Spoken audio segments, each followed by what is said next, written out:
Bonjour à tous et bienvenue pour ce culte de l'église baptiste de Joinville-le-Pont. Ça n'est pas en direct, bien sûr c'est enregistré. On vous accompagne durant l'été pour que vous puissiez avoir un petit temps de culte ensemble. Nous allons pouvoir chanter quelques chants de louanges et puis on va commencer par ça. Et ensuite il y aura une petite prédication, donc je continue la série sur les psaumes durant l'été. Eh bien, commençons par louer le Seigneur ensemble, que son nom soit béni. J'espère que vous êtes en forme, que vous êtes levés peut-être plus tôt que le culte. Et durant l'été, vous profitez d'un peu plus de temps pour lire la parole de Dieu, pour prier, pour chercher la présence de Dieu. Et on va commencer donc en chantant ensemble quelques chants.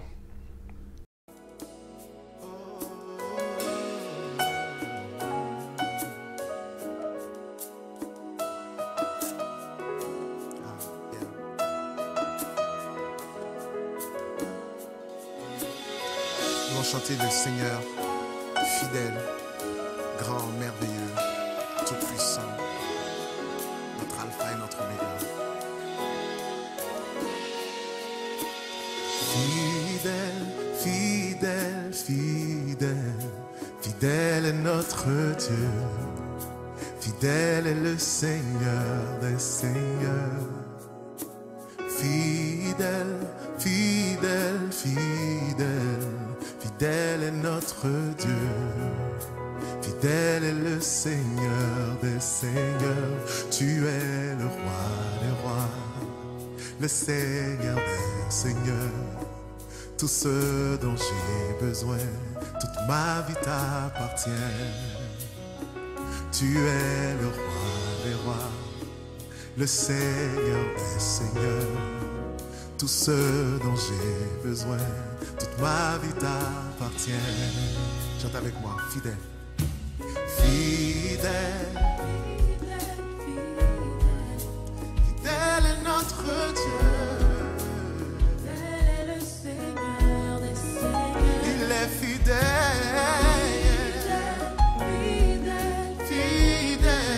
Fidèle est notre Dieu. Repasse dans ta vie sa bonté, sa fidélité. Fidèle, fidèle, Fidèle, fidèle, fidèle. tu es Fidèle est notre Dieu. fidèle. Fidèle est le Seigneur des Seigneurs. Tu es fidèle, Seigneur. Fidèle, fidèle. Fidèle est notre Dieu. Yeah. Fidèle est le Seigneur. Tu es le roi. Tu es le roi des rois. Yeah. Le Seigneur. Des Seigneurs, tout ce dont j'ai besoin, toute ma vie t'appartient. Dis-le, tu es le roi des rois, le Seigneur des Seigneurs. Tout ce dont j'ai besoin. Toute ma vie t'appartient. On chante digne, digne, digne Digne, digne. à l'agneau qui a été moulé. Digne est notre Dieu. Soit la louange, la gloire. Digne est le Seigneur, le Seigneur. Il est vraiment digne. Digne, digne. Digne est notre, Digne est notre Dieu. digne est le Seigneur. Digne est le Seigneur. Tu es le roi, tu es le roi des rois, le Seigneur. Le Seigneur des Seigneurs. Tout ce dont j'ai Ce besoin, dont j'ai besoin. toute ma vie t'appartient. Dis-le encore.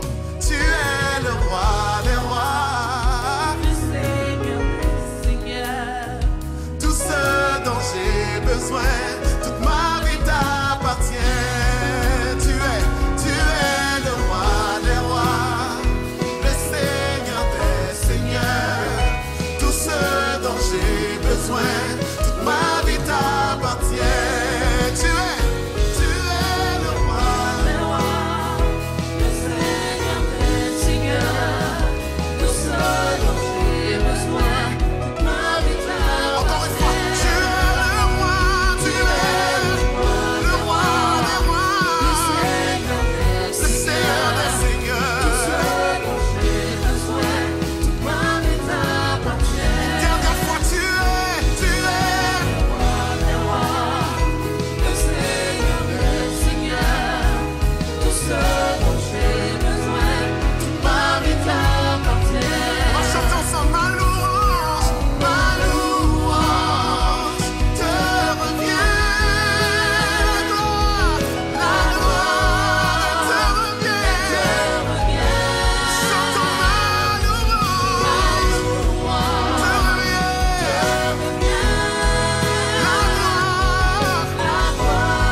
revient.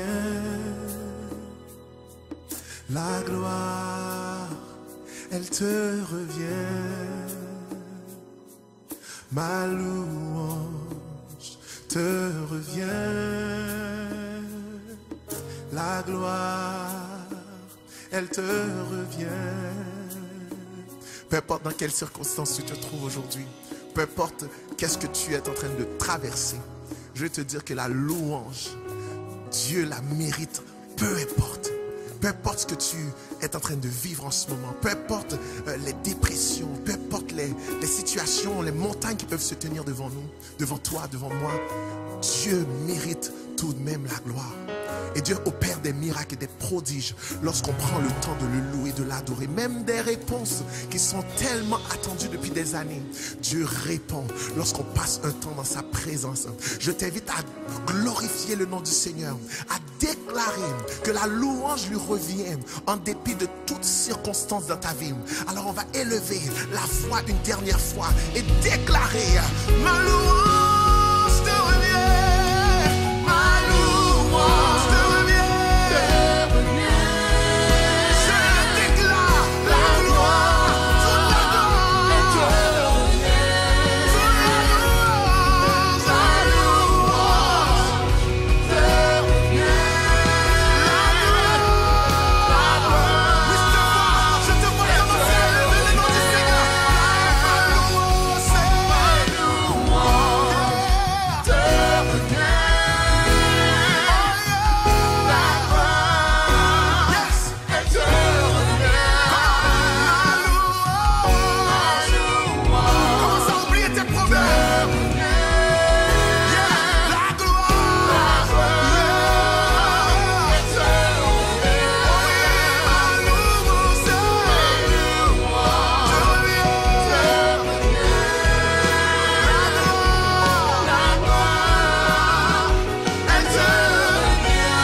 Je te vois dans ce jardin, l'angoisse perlant sur ton front, te préparant à vivre la plus terrifiante humiliation.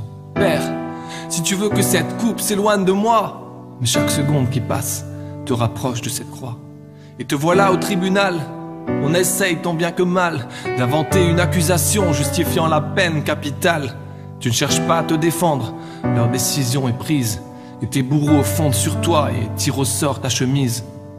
Des coups en averse, des clous qui transpercent et les moqueries sévissent. Ton corps est une plaie ouverte et chaque battement de cœur est un supplice.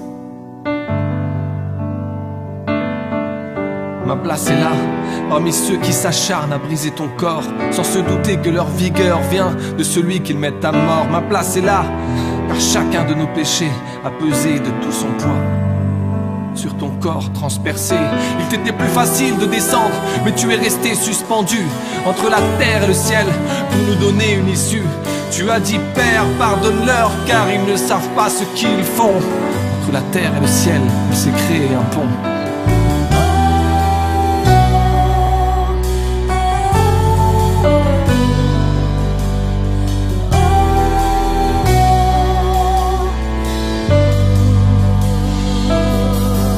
Il fallait que quelqu'un paye pour toutes nos fautes et nos travers. Toi seul, innocent, tu t'es porté volontaire, livré comme un agneau qu'on mène à l'abattoir. Mais comme tu l'avais prédit, ce n'était pas la fin de l'histoire. La mort a-tu plié, elle n'a pas eu le dernier mot, car notre Dieu connaît le chemin pour sortir du tombeau. À quoi bon mettre une guerre pour te retenir? Tu es celui que même la terre et le ciel ne peuvent contenir. Il ne reste que ton linceul traînant dans la poussière, car tu es là sur la plage, mangeant du poisson avec Pierre. Tu entres dans la maison, que la paix soit sur vous. Tu laisses Thomas mettre ses doigts là où il y avait des clous. Ils ont vu, ils ont donné leur vie pour attester qu'ils avaient touché, côtoyé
Je n'ai rien à ajouter. Oh, oh, je n'ai rien à ajouter. Ta grâce me suffit. Ta grâce me suffit. Tu as tout accompli.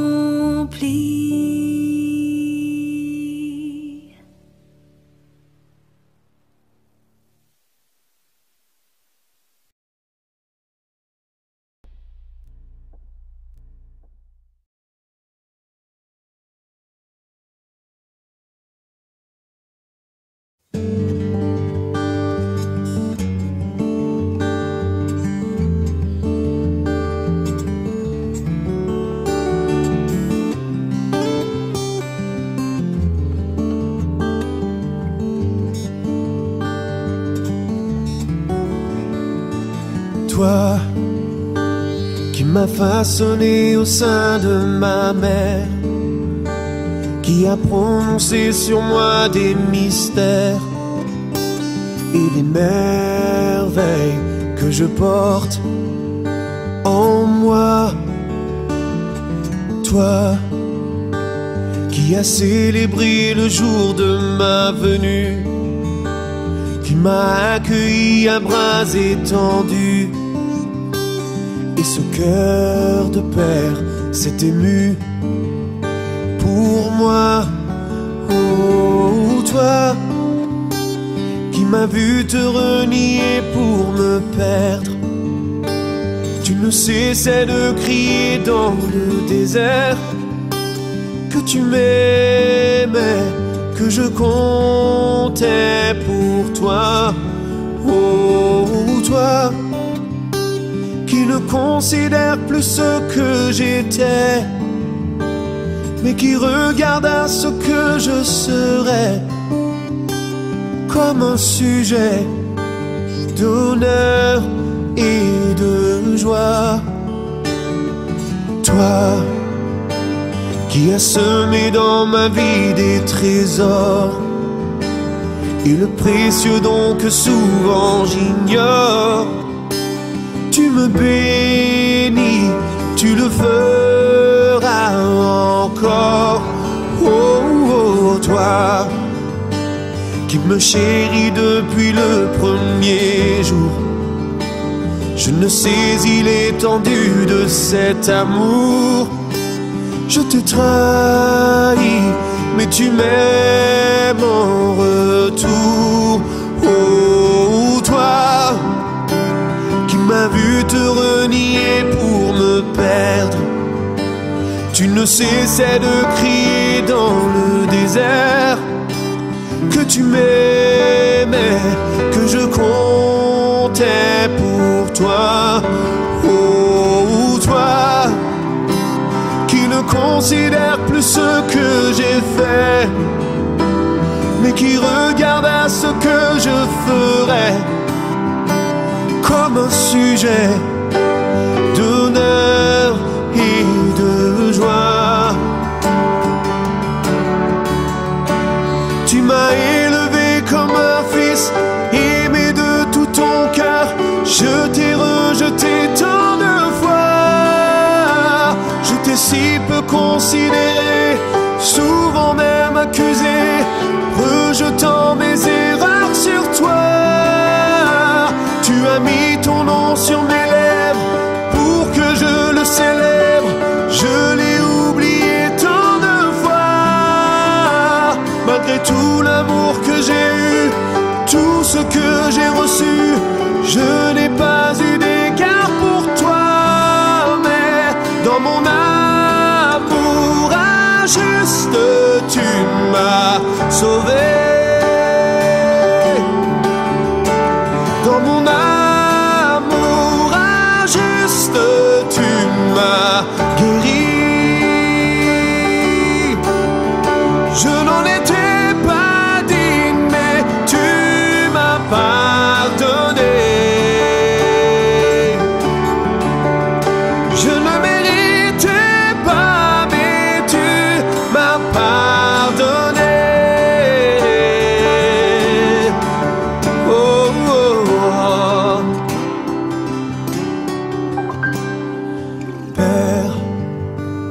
Je veux te remettre ma vie entière. Je ne veux plus retourner dans le désert. Je t'appartiens et c'est toi que je sers. Oh Père, voilà ce que je désire aujourd'hui. Et que plus jamais je ne t'oublie.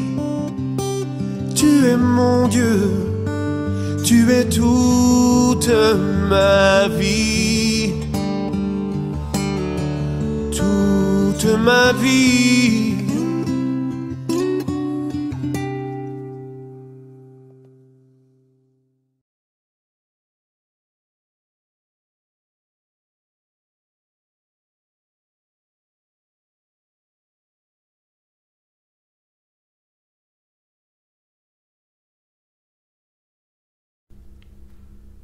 Alors, nous avons commencé cette série sur les psaumes. J'ai déjà prêché sur le psaume 1, ça c'était le 26 juillet. Et puis sur le psaume, c'était combien? Le psaume 6 la semaine dernière, donc le 2 août, et aujourd'hui le psaume 14. Donc nous allons le lire ensemble et on va en parler. Psaume 14. Au chef de chœur de David. Le fou dit dans son cœur, il n'y a pas de Dieu. Ils se sont corrompus, ils ont commis des actions abominables.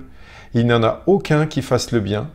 Du haut du ciel, l'Éternel observe les hommes pour voir s'il y en a un qui est intelligent, qui cherche Dieu. Tous se sont éloignés, ensemble ils se sont pervertis. Il n'y en a aucun qui fasse le bien, pas même un seul. Tous ceux qui commettent l'injustice n'ont-ils aucune connaissance? Ils dévorent mon peuple, ils le prennent pour nourriture. Ils ne font pas appel à l'Éternel. C'est alors qu'ils trembleront d'épouvante, car Dieu est au milieu des justes.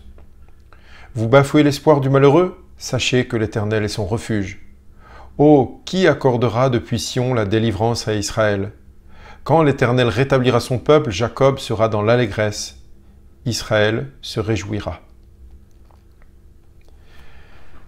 Ce psaume n'est pas forcément le plus connu, le plus cité, le plus appris par cœur.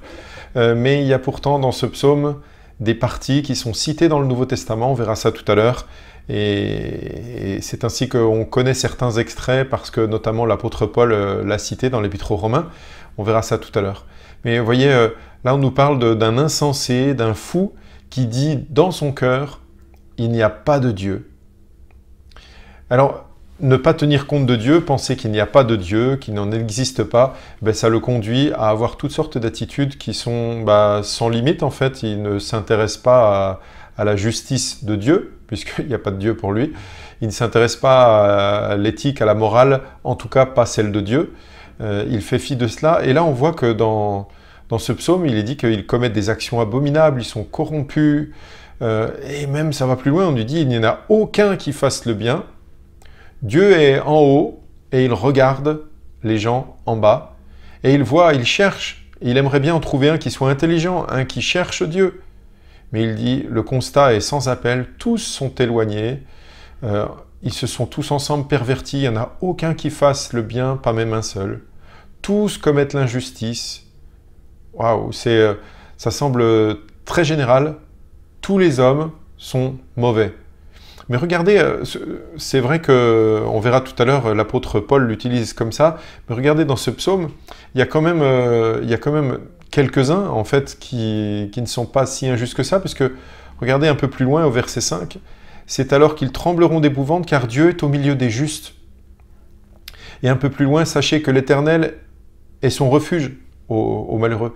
Donc en fait, dans ce psaume, on voit que bien sûr tous sont pervertis, corrompus, mais il nous parle quand même des justes. Et Dieu est au milieu des justes. Alors, il y a quand même de l'espoir. Tout n'est pas complètement perdu. Vous voyez aussi dans ce passage que Dieu scrute l'activité des humains. L'Éternel est en haut, il regarde en bas sur la terre et il vient ici pour voir la souffrance des méchants et pour condamner l'injustice et la méchanceté. C'est pas la première fois, on voit dans l'Ancien Testament déjà aussi d'autres moments, par exemple quand les hommes ont décidé de construire une tour à Babel pour s'élever jusqu'au ciel, il est dit que Dieu a observé cela, il l'a vu et il a dispersé les gens. Moment aussi, donc ça c'était dans Genèse chapitre 11, si vous voulez le lire. Et puis en Genèse chapitre 18, on voit que l'épisode de Sodome et Gomorrhe, ces deux noms-là sont connus. Alors je ne sais pas si vous avez déjà lu l'histoire, donc Genèse 18, allez-y si ça vous intéresse. Donc c'était deux villes qui étaient complètement corrompues. Et pareil, il nous est dit que l'Éternel a observé, qu'il a vu la grande méchanceté, la grande corruption du peuple, et c'est pourquoi il en a décidé la destruction.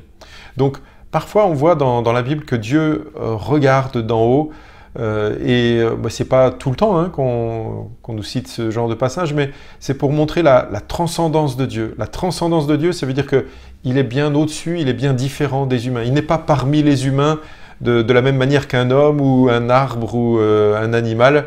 Il y a certains faux dieux qui ne sont pas transcendants, ils sont là autour de nous.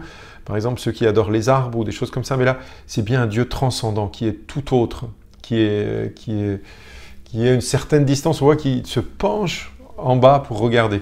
Bon. Dans le psaume 14, on voit aussi quelque chose qui nous perturbe un peu. C'est un Dieu qui semble absent, Parce que les justes souffrent, les malheureux sont opprimés, il y a des méchants qui disent « Où est Dieu ?» Il n'y a pas de Dieu. Ils oppriment les méchants et il semblerait que ça dure un peu. Et alors, on peut se poser des questions quand il y a des temps d'oppression et de souffrance et que Dieu semble absent et distant. On peut se demander, mais alors, que fait-il? Pourquoi ça dure? Et vous voyez, il y a le prophète Jérémie qui a écrit dans le livre de Lamentation de Jérémie, au chapitre 3, il a écrit « Tous nos ennemis ouvrent la bouche contre nous, nous avons connu la terreur et le trou, la dévastation et la ruine. Des torrents d'eau coulent de mes yeux à cause du désastre qui frappe la fille de mon peuple. Mon œil fond en larmes, sans repos, sans répit, jusqu'à ce que l'Éternel regarde et voie du haut du ciel. » En fait, c'est assez courant que les hommes souffrent, et notamment ceux qui sont justes, ceux qui craignent l'Éternel, ceux qui observent ses commandements, ceux qui lui sont fidèles. C'est pas rare qu'ils souffrent en fait, et qu'ils se posent des questions. Mais jusqu'à quand ça va durer en fait? Quand est-ce que Dieu va se pencher sur notre cas et nous défendre, nous protéger? Il y a un psaume, le psaume 121, qui dit, vous savez, c'est ce psaume qui parle du départ et de l'arrivée, que Dieu bénira. Il dit « Non, il ne somnole pas, il ne dort pas, celui qui garde Israël. » En fait, c'est pas parce que Dieu semble distant, Dieu semble absent, qu'on ne le voit pas agir comme on aimerait rapidement et pour intervenir dans notre situation.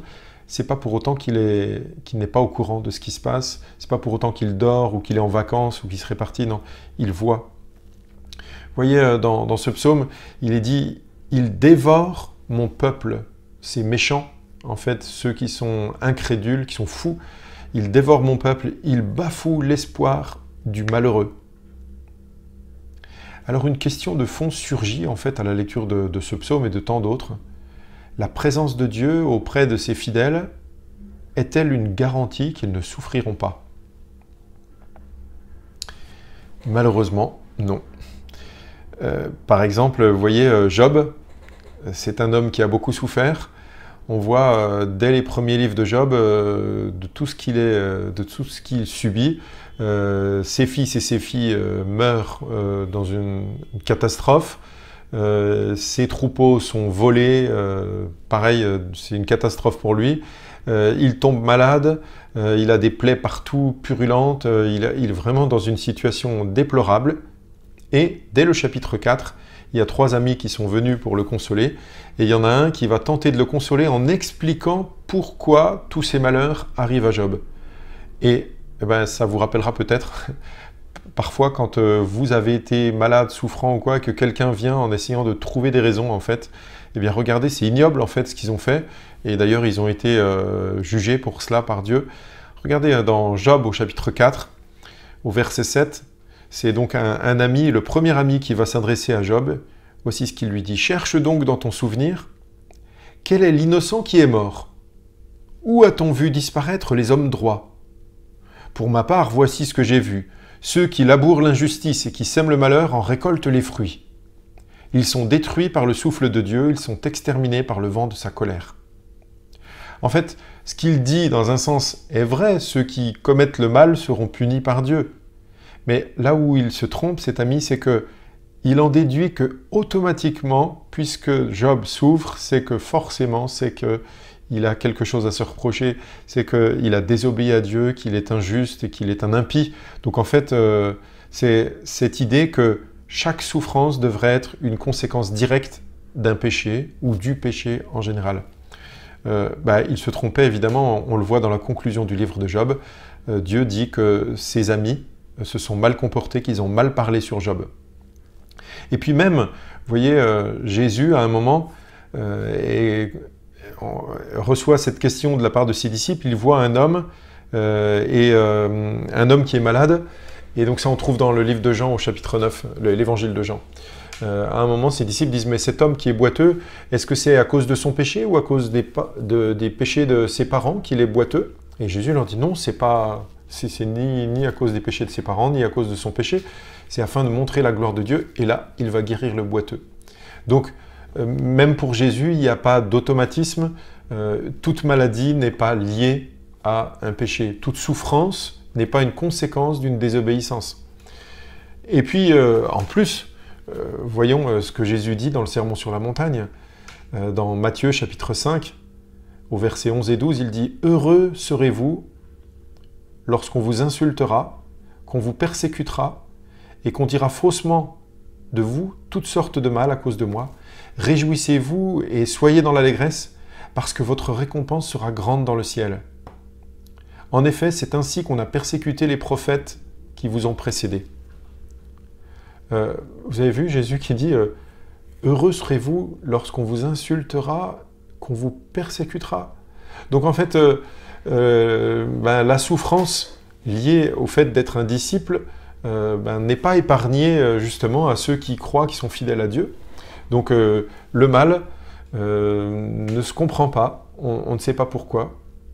Mais si on revient au psaume 14, on verra donc ces impies se moquent de Dieu et sont injurieux, ils ne croient pas en Dieu et ils vivent leur vie sans tenir compte de ses commandements. Ceux qui en subissent les conséquences sont appelés des pauvres, ils sont maltraités. Et il nous est dit aussi, sachez que l'Éternel est son refuge. Alors, la souffrance, oui, c'est vrai. Tout au long des psaumes, on va le voir durant cet été, les hommes souffrent d'injustice, souffrent de maladie, souffrent d'incompréhension, souffrent de l'absence de Dieu. Mais la présence de Dieu, son réconfort, c'est une joie pour celui qui est en train de souffrir. C'est une joie et un réconfort. Et donc, ce psaume est là aussi pour nous rassurer, nous faire du bien. Oui, Dieu est avec ceux qui souffrent. Alors, il ne serait pas juste de ne lire ce psaume qu'en pensant aux méchants et en disant les méchants, c'est naturel, hein, quand on lit dans la Bible qu'il y a des méchants, on pense aux autres. Pas nous, en fait. Et quand on voit des gentils, eh bien, on pense que ça parle de nous. Quand on voit des fidèles, on dit c'est nous. Alors c'est nous, ça peut être nous les chrétiens, ou alors certains vont dire c'est nous les chrétiens de telle et telle catégorie, ou alors c'est ceux de notre église, ou c'est les gens comme nous, quoi. Et les méchants, c'est les autres. Alors on exclut des gens, des catégories, et on dit voilà, tous ceux-là sont des méchants, tous ceux-là sont des infidèles, tous ceux-là, et on a tendance à les regarder de haut. Mais vous voyez, dans ce psaume, c'est Dieu qui regarde de haut, en fait. Mais il faut qu'on se penche maintenant sur ce que Paul fait de ce psaume, ou d'une partie de ce psaume. Vous voyez, quand il est dit que tous sont méchants, tous sont pervertis, eh bien on va lire ça dans l'Épître aux Romains, et vous allez voir que Paul va faire une généralité, vraiment. Là, ce coup-ci, il ne va pas parler des justes, comme dans le psaume 14. Vous vous rappelez, il y a un endroit où il est marqué que Dieu se trouve au milieu des justes, donc c'est bien qu'il y en avait quand même. Mais Paul va faire une généralité sur le genre humain. en fait. Donc je fais un rapide résumé avant d'arriver au chapitre 3, là où on va lire un court extrait. Mais au chapitre 1 et au chapitre 2 de l'Épître aux Romains, on voit que Dieu dit que les hommes se sont pervertis, justement. Beaucoup ont péché, et puis finalement, tous les non-juifs, au chapitre 1, il parle des non-juifs, donc les païens se sont pervertis. Et puis au chapitre 2, surprise, l'apôtre Paul dit aussi que les juifs aussi se sont pervertis. Et même s'ils connaissent la loi, ils ont la loi, ils étaient le peuple élu de Dieu, le peuple choisi, le peuple aimé, eh bien, même les juifs, avec la loi, eh bien, se sont pervertis et n'ont pas appliqué la loi. Ils ont jugé les autres, mais ils faisaient les mêmes choses. Et donc, ils sont englobés dans ce « tous ont péché ». Et on arrive au chapitre 3, et l'apôtre Paul parle des Juifs, et il dit au chapitre 3, verset 9, « Que dire donc? Sommes-nous supérieurs aux autres ?» Il veut dire en fait, nous les Juifs, parce que Paul était Juif, il veut dire, nous Juifs, est-ce que nous sommes supérieurs aux autres, c'est-à-dire aux païens? Pas du tout. En effet, nous avons déjà prouvé que Juifs et non-Juifs sont tous sous la domination du péché. Comme cela est écrit, « Il n'y a pas de juste, pas même un seul, aucun n'est intelligent, aucun ne cherche Dieu, tous se sont détournés, ensemble ils se sont pervertis, il n'y en a aucun qui fasse le bien, pas même un seul. » Et donc, si vous retournez dans le psaume 14 et que vous relisez, vous verrez que l'apôtre Paul s'est bien servi de ce psaume pour dire que tous sont des pécheurs, tous se sont écartés de Dieu. Il n'y en a aucun qui cherche vraiment Dieu, qui se tourne vraiment vers lui. Alors c'est un constat amer sur le genre humain pour dire que nous sommes tous dépravés, déchus, nous avons tous désobéi à Dieu. Mais, heureusement, dans la suite de son propos, l'apôtre Paul va montrer qu'en fait, on peut changer d'attitude. En fait, on n'est pas obligé de rester dans cet enfermement, d'être loin de Dieu, de ne pas le chercher et de dire « il n'y a point de Dieu », comme le fou qui dit cela dans son cœur. Et on voit, on était dans Romains chapitre 3, et un peu plus loin dans ce même chapitre, au verset 23 et 24, on arrive à « tous ont péché et sont privés de la gloire de Dieu ». Tous ont péché et sont privés de la gloire de Dieu.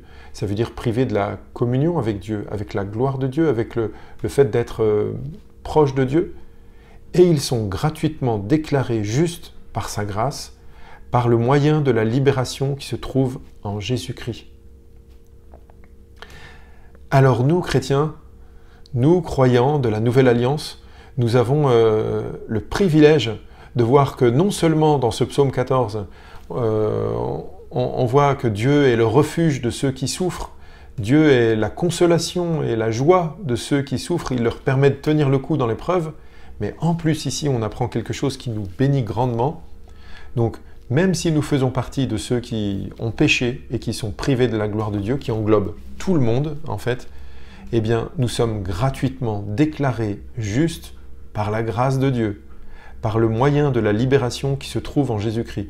Alors je vous invite aujourd'hui, nous sommes dimanche puisque vous regardez ce culte, à moins que vous le regardiez un autre jour bien sûr, je vous invite aujourd'hui à vous réjouir de cette grâce de Dieu. Si vous ne la connaissez pas, bien cherchez à connaître Jésus-Christ. Il est celui qui est mort à la croix pour le pardon de vos péchés. La foi, c'est la foi en Jésus-Christ, en Dieu mais aussi en Jésus-Christ. Si vous croyez en lui, vous aurez la vie, dit la Bible. Ceux qui ont Jésus ont la vie. Celui qui croit en Jésus ont la vie éternelle. Et donc sont libérés du poids du péché, de la conscience du péché, de la condamnation du péché. Et donc, si vous ne l'avez jamais fait, cette expérience d'être transformé par Dieu, cette nouvelle naissance, alors on vous invite de la part de Dieu à placer votre confiance en Dieu. Et si vous êtes croyant, ne vous laissez pas écraser par toutes sortes de choses qui peuvent vous arriver. Réjouissez-vous aujourd'hui d'être transformé, d'être béni par Dieu, gracié. On nous voit, on a été déclaré juste par sa grâce. Et si on a été déclaré juste par sa grâce alors qu'on était loin de Dieu et qu'on ne l'estimait pas, qu'on ne croyait pas en lui ou qu'on se moquait de lui, qu'on ne tenait pas compte de lui, alors aujourd'hui, même si nous souffrons, même s'il nous arrive de sentir cette absence de Dieu, alors réjouissons-nous et disons merci Seigneur de nous avoir déclarés justes par ta grâce. Merci pour la mort et la résurrection de Jésus qui m'a apporté la vie nouvelle. Je vous invite à continuer à réfléchir à ces propos et à relire peut-être les passages mentionnés. Que le nom du Seigneur soit béni et je vous souhaite un bon dimanche. On se quitte avec une dernière chanson qui va nous élever vers le Seigneur. Bye bye, à la semaine prochaine pour la suite de la série sur les psaumes. Et bonnes vacances à ceux qui sont en vacances, bon courage à ceux qui travaillent. Ciao.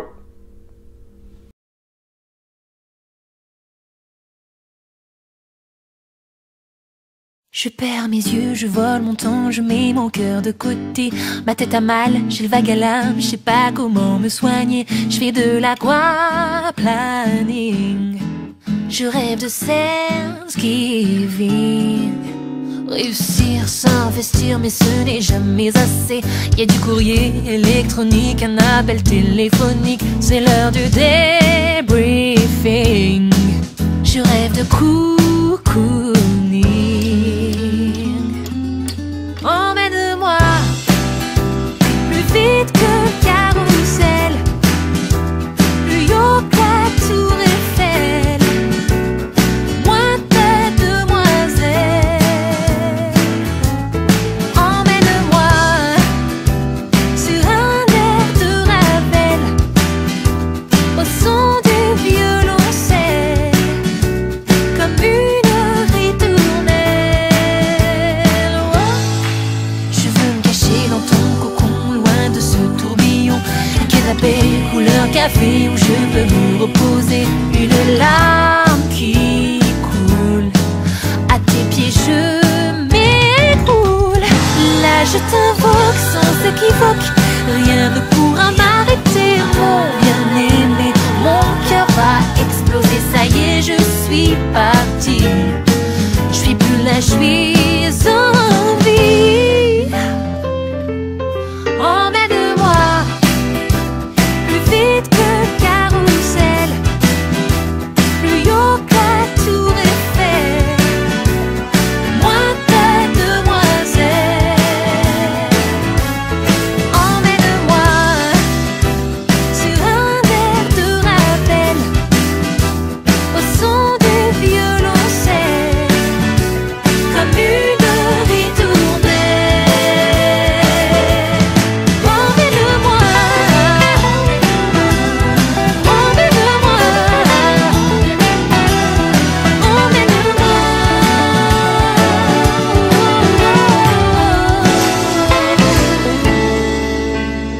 Loin, loin, loin de mes pensées, je viens te retrouver. Emmène-moi dans ton swing, plus beau qu'un happy ending.